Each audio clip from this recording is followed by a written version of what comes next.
नमस्कार, मैं ओमदेव। आज हम हैं दिल्ली में, हमारे साथ हैं सीनियर पत्रकार गौतम रत्ना जी। आपको बता दें कि 2025 में सुप्रीम कोर्ट में एक घटना घट गई थी। पूर्व सीजेआई बी.आर. गवई साहब पर भरी कोर्ट में जूता फेंक दिया गया था। मामला यह था कि जो सुप्रीम कोर्ट के एक वकील रहे हैं सनातनी, वो खुद को बताते हैं, उन्होंने कहा कि सीजेआई साहब ने हमारे देवी देवताओं को लेकर अभद्र टिप्पणी की है और इससे हमारी भावनाएं आहत हुई हैं। जबकि जो सीजेआई साहब जो रहे हैं बी.आर. गवई साहब, उन्होंने कहा था कि हम तो बौद्धिस्ट हैं, और लोगों ने कहा था कि यह एक बौद्धिस्ट पर सीजेआई साहब पर जो जूता फेंका गया था वह भी नाकाबिले तारीफ उन्होंने माना था। उन्होंने इसको जो है काफ़ी इसकी आलोचना की गई थी पूरी इस घटना की। लेकिन वही सीजेआई साहब जिन्होंने खुद को बुद्धिस्ट बताया था और अम्बेडकरवादी बताया था, वही सीजेआई साहब जो रहे हैं हमारे सीजेआई साहब देश में चीफ जस्टिस ऑफ इंडिया, वही अब सनातनी से होने लगे हैं। वो जो है बागेश्वर धाम के आश्रम गए हैं और पूरे परिवार के साथ।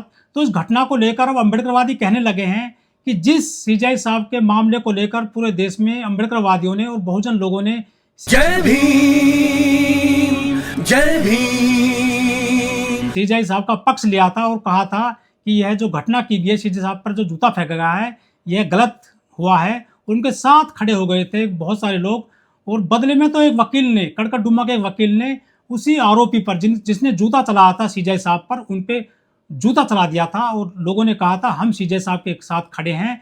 लेकिन वही सीजेआई साहब वो आज बागेश्वर धाम के जो है उसमें चले गए हैं शरण में। इसको लेकर जो बहुजन लोग हैं वो काफ़ी अब थोड़ा सा खुद को विचलित महसूस कर रहे हैं। इस मामले में हम बात करेंगे। रत्ना जी, क्या कहना चाहोगे? सीजेआई साहब तो खुद अब जो है सनातनी से होने लगे हैं, क्या कहना चाहोगे? सर, सबसे पहले तो मेरा क्रांतिकारी जय भीम, जय भारत, जय संविधान।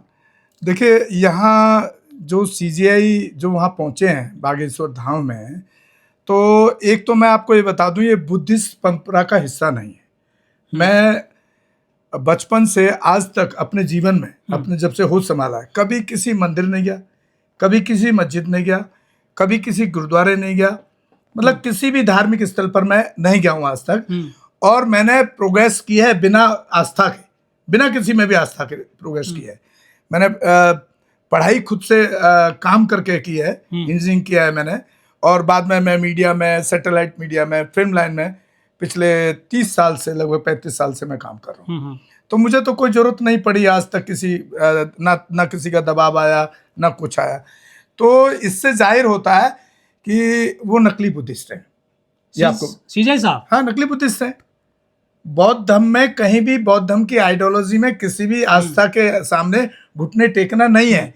वो सिर्फ एक तर्कशील, जो बुद्धिज्म है वो तर्कशील है, मध्यम मार्ग है। यहाँ तक हम उनको छोड़ सकते हैं कि उन्होंने उसको माफ कर दिया, तो एक मध्यम मार्ग का रास्ता हो सकता है। बुद्ध की शांति का रास्ता हो सकता है कि जिसने जूता मारा था उसको वो कड़ी सजा दिलाते। वो जेल की सलाखों के पीछे होना चाहिए था और उसको फांसी होनी चाहिए थी, लेकिन उन्होंने माफ कर दिया था। तो हमने भी ये सोचा कि भाई चलो, हमारा जो बुद्ध का रास्ता है वो शांति का रास्ता है और एक मध्यम मार्ग का रास्ता है। शायद इसलिए उन्होंने छोड़ दिया होगा। जिसकी तारीफ हमारे देश के प्रधानमंत्री, जो सनातनी और कट्टर हिंदू है, वो जो हिंदू राष्ट्र बनाना चाहता है, उसने भी उसकी तारीफ की थी इसी बात के लिए। तो हमें भी लगा कि भाई चलो ठीक है। लेकिन उनका बागेश्वर धाम में जाना, जो हिंदू राष्ट्र की बात करता है, जो देश को तोड़ने की बात करता है बागेश्वर धाम वाला, हमारे हिसाब से, अपने हिसाब से वो हो सकता है उसकी नजरों में राष्ट्र मतलब राष्ट्र हो, हिंदू राष्ट्र तो है ही है, लेकिन ये देश की इस तरह की जो ताकतें देश को तोड़ने काम कर रही है। दूसरी बात, मैं अब आपको कुछ पीछे ले जाना चाहता हूँ, क्योंकि मैं साहब काशीराम जी के साथ रहा हूँ। उनके उनके जो कोर्ट हैं, उनके जो आइडियोलॉजी है, उसको मैं जरूर एक एग्जाम्पल के रूप में लेकर के रखता हूँ इस बात को। आपने कई बार चर्चा सुनी होगी, करी भी होगी, हो सकता है आपने वो किताब पढ़ी भी हो, चमचा युग। हाँ। तो वो चमचा युग का मतलब खाली वो चमचा नहीं है जो दूसरी पार्टियों में सांसद बन गए या विधायक बन गए, जो उनकी गुलामी कर रहे हैं। वही चमचा युग की पैदाइश इस तरह के लोग न्यायपालिका में भी हैं, अफसरशाही में भी हैं, आईएएस भी हैं, आईपीएस भी हैं, आईएएस भी हैं। यही चमचा युग है। वही चमचा युग जो साहब काशीराम जी ने जो डिफाइन किया, वो इस तरह की चमचा युग के पैदाइश हर सिस्टम में मिलेंगे आपको। जो बात बुद्धिज्म की करेंगे, बाबा साहब अम्बेडकर आइडियोलॉजी की बात करेंगे, लेकिन चमचागिरी वो अपने स्वार्थ के लिए कि उनका कोठी बंगला, उनकी बड़ी कार, उनकी शानो शौकत बची रहे, वही चमचा युग है। उसी चमचा युग की ये पैदाइश है। रही बात इनके परिवार तक भी मैं थोड़ा सा जानता हूँ। इनके एक भाई हैं, उनका नाम है राजेंद्र गवई। मेरी बात होती है उनसे कभी कभी, लेकिन जब उनसे मेरी बात हुई तो मैंने उनके काफ़ी सोशल अपडेट भी देखे और फिर मैंने नंबर पे फ़ोन पे बात भी की। तो इसमें और उसमें मैं डिफ्रेंशिएट करता हूँ। इनके जो भाई हैं वो बुद्धिस्ट लगे मुझे, और बुद्धिस्ट हैं उनका वो इतना काम ये कर भी रहे तो कहते थे कि हम भी बुद्धिस्ट हैं। लेकिन देखिए, कहने अगर वो बुद्धिस्ट होते तो उनके बहुत सारे डिसीजन है जो वर्गीकरण का डिसीजन, तो वर्गीकरण पे भी उन्होंने कहीं बिहार के बोध गया का भी मामला किसी में कोई डिसीजन दिया उन्होंने? कोई डिसीजन नहीं दिया। तो इस तरह की मानसिकता के कोई, चाहे सीजेआई हो, चाहे किसी मंत्री पद पर हो या सांसद हो, मैं ऐसे लोगों को बाबा साहब का फॉलोअर भी नहीं मानता हूँ, ना ही मैं उनको बुद्धिस्ट मान सकता ऐसे लोगों को। तो एक गुमराह कर रहे थे बुद्धिस्ट के नाम पे ये सीजे साहब? नहीं, इनके तो फादर राजपाल रहे ना, तो गुमराह नहीं कर रहे। अगर वो बुद्धिस्ट भी हैं तो वो चमचा युग के बुद्धिस्ट हैं। आप बात समझिए ना मैं क्या कहना चाह रहा हूँ। इनके जो फादर हैं वो गवई साहब राजपाल रहे हैं। ये पॉलिटिकल खानदान से हैं। और जब पॉलिटिकल खानदान से हैं, जो बाबा साहब की बनाई पार्टी आरपीआई को खत्म करने का काम किया, बाद में अलग अलग पार्टी, 4 पार्टी बना ली, तो वो चमचा युग की पैदाइश से तो हुए। क्योंकि पीछे से एक आरपीआई को पीछे से भाजपा समर्थन कर रही है, पैसा दे रही है या फंडिंग कर रही है या उनको कुछ लालच दे रही है। जैसे रामदास अठावले पद मिल रहा है बदले में, जैसे रामदास अठावले राज्यसभा गए ना अभी दोबारा से, वैसे ही प्रोफेसर जोगेंद्र कबाड़े, जिनके साथ मैं खुद रहा हूँ, और उस टाइम वो इतनी खतरनाक स्पीच देते थे कि उसकी स्पीच सुन के और उसके साथ रह के आपको लगता था कि ये तो सिर्फ बोल रहा है, हम लोगों को तो हथियार उठा करके मनवादियों पे हमला कर देना चाहिए। इस तरह के भाषण इस तरह के लोग देते हैं ये लोग। तो ये समाज को अंधेरे में रखते हैं ऐसे लोग? समाज को अंधेरे में रखते हैं, इसमें कोई दोहराया थोड़ी है। आप हमारे को देखिए ना, 4 समाज तो इनके लिए मरा जाता है, वो हथियार उठा लेते हैं, कई बार वो हमला कर देते हैं इनके साथ, इनके सपोर्ट में। हाँ, इनके सपोर्ट में। तो मैं समझता हूं कि उनको पहले ऐसे लोगों को समझने की जरूरत है। जिस तरह से आपने भी एग्जांपल भी दिया कि कड़कड़डुमा में हमारे वकीलों ने उसी वकील पर जिसने हमला किया था, उस पर हमला किया गया, वहां पर उसकी वीडियो वायरल हुई, और वो भी गाली, उसने गाली के रूप में, और वो खुद भी वो भी कह रहा है कि मैं दलित हूँ। उसने कहा है मैं दलित हूँ, बहुजन नहीं कह रहा, दलित कह रहा है। तो बहुजन में और दलित में ये बड़ा फर्क है। वो दलित चमचागिरी का हिस्सा है। आप काशीराम जी के इतिहास उठाकर देख लीजिए, दलित शब्द को उन्होंने दलितपन कहा, यानी दलितपन यानी गुलामी का प्रतीक है वो। तो ये दलित हैं, ये बुद्धिस्ट नहीं है। ये ऐसे लोग बुद्धिस्ट नहीं हो सकते, चाहे वो सीजीआई हो, चाहे वो सांसद हो, चाहे वो मंत्री हो, चाहे वो अफसरशाही में आईपीएस आईएएस हो। ये सरकार से फायदा उठाने के लिए उस टाइम जो बाबा साहब का नाम लेते हैं और अपने आप को बाबा साहब का फॉलोअर बताने की कोशिश करते हैं। इस तरह ऐसे लोगों को पहचाने कैसे समाज में, जो लोग इनके साथ खड़े हो जाते हैं, उनको जिनको धोखा देते हैं? सर देखिए, जहाँ तक पहचानने की बात है, अब जिस तरह से इनके डिसीजंस आए तो उसमें तो झलकता ही है ना, साफ झलक रहा था, तो लोगों को समझ आना चाहिए। अब अगर आप 131 सांसदों को नहीं पहचान पा रहे हैं, हाँ, उसमें से एक सांसद चंद्रशेखर, ठीक, मेरे हिसाब से संसद में जो बोल रहे हैं, बाहर क्या कर रहे हैं वो नहीं कह सकता, तो सामने से दिख तो रहा है कि वो कह रहा है। काशीराम जी जब संसद में बोलते थे तो पता लग रहा था ना क्या बोल रहे हैं। बहन जी मायावती जब संसद से इस्तीफा दे सकती हैं इस बात पे कि भाई मुझे बोलने नहीं दिया जा रहा, अगर मैं अपने समाज की आवाज नहीं उठा सकती हूँ, तो ये दिख रहा है ना, लोगों को दिखना चाहिए ना। लेकिन यहां पर मैं एक सवाल जरूर करूंगा, एक सवाल और रख रहा हूं मैं। आप सोचिए, जो मायावती अपने समाज की आवाज ना उठाने के लिए संसद से इस्तीफा दे सकती हैं, आज कहां खड़ी हैं वो? आज उसी भाजपा के खिलाफ आक्रामक, किसी भी स्टेट में आक्रामक दिखे तो बताइए। लेकिन जज साहब जो होते हैं वो कहते हैं कि जज साहब ने किसी की तकदीर लिख दी, किसी को सजा दे दी, किसी को न्याय दे दिया। तो ऐसे ऐसे उदाहरण पेश किए जाते हैं कि जज जो है अपनी कलम से लोगों के भाग्य बदल देता है। लेकिन यही जज साहब अपना भाग्य बदलवाने के लिए बागेश्वर धाम में गए हैं क्या? अब देखिए, ये उनकी, मैं तो इसको अंधविश्वास कहूंगा, पाखंड कहूंगा। ये पाखंड के रास्ते पे अब उनकी क्या मजबूरी है तो वो ज्यादा बता सकते हैं, मैं तो नहीं बता सकता। कोई लालच रहा होगा, कोई सुविधाओं का लालच होगा, कुछ हमने ऐसा भी देखा है, कई लोग उसी रास्ते को बना करके कुछ समाज के लिए भी काम। न्याय के मंदिर में ये सबसे बड़े पद पर पहुंचे, क्या इनको वहां पर न्याय न मिला, या ये न्याय लेने गए हैं आज बागेश्वर धाम के जो है नहीं, ये दरबार में? न्याय लेने नहीं गए हैं। मुझे लगता है कि इन्होंने बुद्धिज्म को ठीक से पढ़ा नहीं, जो फादर से मिला। जैसे आजकल व्हाट्सएप इंडस्ट्री पे सब लोग बाबा साहब के फॉलोअर बन रहे हैं।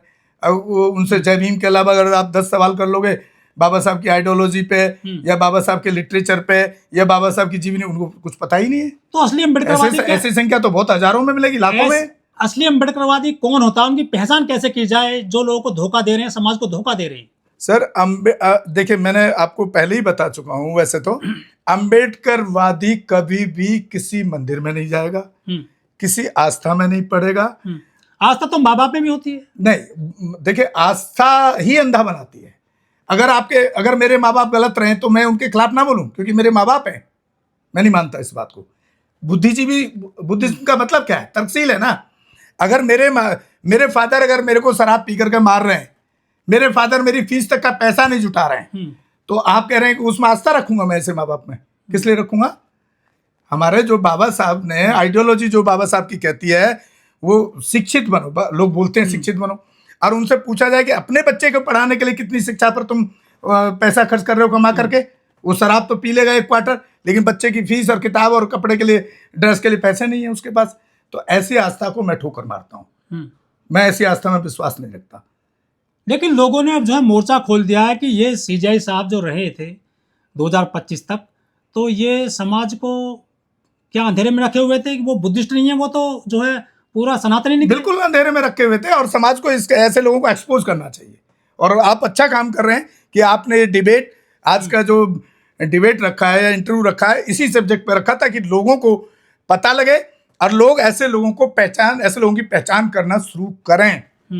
आप कितने साल से मुझे जान रहे हैं? मेरे यहाँ पे कोई देखा आपने कोई ऐसी चीज की जो आपको दिखती हो कि वो आस्था का प्रतीक है? लेकिन बहुजन लोग तो कह रहे थे बड़े जोर शोर से थे कि हमारे सीजेआई साहब हो गए हैं देश में सबसे बड़ी कुर्सी पर पहुंचे हैं, जो न्याय की कुर्सी होती है। वो अंधेरे में थे, वो उनको सच्चाई पता ही नहीं थी इसका मतलब जज साहब की। हाँ, तो जैसे और जज जब प्रमोट होते हैं, अब जिसका नंबर आएगा सीजीआई के लिए वही जाएगा ना। तो लोगों को खुशी हुई कि भाई चलो हमारे समाज का मना रहे थे, लेकिन हाँ, हमारे समाज का एक सीजीआई बन रहा है। हाँ, इसलिए खुशी थी। वो हो सकता है ये भी सोच रहे थे कि बुद्धिज्म को लेकर कुछ जजमेंट देकर जाएंगे बुद्ध गया वाले मैटर में। हाँ, तो दिया कहाँ? नहीं दिया ना। तो इससे लोगों को समझ आना चाहिए ये कोई बुद्धिस्ट नहीं है,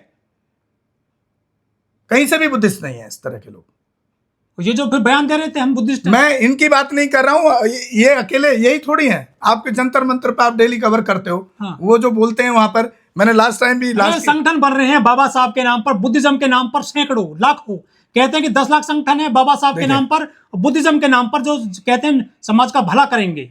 मैं यहाँ बहुत कड़वा बोलूंगा, मेरे आपके दर्शक नाराज हो सकते हैं क्योंकि आपके दर्शक उसी समाज से आते हैं। संगठन जो बनाए जाते हैं, मेरे यहाँ पे संगठन पे बड़े बड़े संगठन के स्वयंभू जो उनके मालिक हैं, मालिक कहता हूँ मैं उनको, वो यहाँ आ चुके हैं। मैं किसी संगठन से इसलिए नहीं जुड़ता कि संगठन के माध्यम से आपको एक आर्थिक फंडिंग होने लगती है। आप जैसे मान लीजिए एक रेप केस हुआ, आप थाने में एंट्री मारी आपने हीरो की तरह, आजकल बहुत हो रहा है वो। मेरे तो एक फोन पे वहाँ का सीओ और एसएचओ और वहाँ का एसएसपी खड़ा होकर के उसमें कार्रवाई कर देता है। मैं तो नहीं गया आज तक कहीं। तो उस संगठन के नाम पे एक फंडिंग होने लगती है, और उसकी जो कमेटी के 4-6 लोग होते हैं उनको एक बड़ा एक अमाउंट आने लगता है। उसके बाद आप एक संगठन बता दीजिए जिसका सुप्रीमो और वो संगठन ठीक चल पड़ा है, कुछ ऐसे इशू उठा करके, मैं नाम नहीं लेना चाह रहा किसी का, आप खुद भी जानते हैं। बताइए कोई ऐसा बच्चा उसमें गरीब है?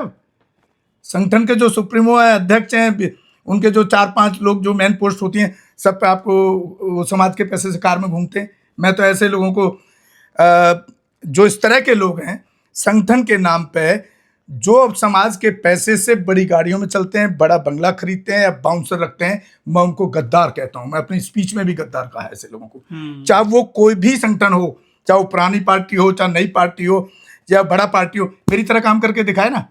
मैं इंडिवर स्कॉर्पियो में चलने वाला आदमी, और आज मेरे पास गाड़ी का पेट्रोल भी अफोर्ड नहीं कर सकता। लेकिन बहुत सारे ऐसे मंत्री भी हैं, विधायक भी हैं, सांसद भी हैं, वो कहते हैं कि हम जो है अम्बेडकरवादी हैं, हम जो है बुद्धिस्ट को मानते हैं। तो क्या 2 तरह की लाइफ जीते हैं, पर्सनल लाइफ और जो है पब्लिक लाइफ? बिल्कुल, या वो एक पर्सनल लाइफ जो जीते हैं वो बिल्कुल अलग है। पब्लिक लाइफ में दिखाने के लिए वो अम्बेडकरवादी और बाबा साहब के कुछ लाइन और कुछ कोट पढ़ करके उनको वहां प्रेजेंट करते हैं अपनी स्पीच में, लोगों को लगता है ये बाबा साहब के बारे में जानता है। तो लोग सही कहते हैं कि बिल्कुल ठीक, एकदम बिल्कुल ठीक कहता कि है। बाबा साहब की मूर्ति पे माला, विचारों पे ताला, और कुछ लोग रात में उसी मूर्ति पे भाला भी चला देते हैं।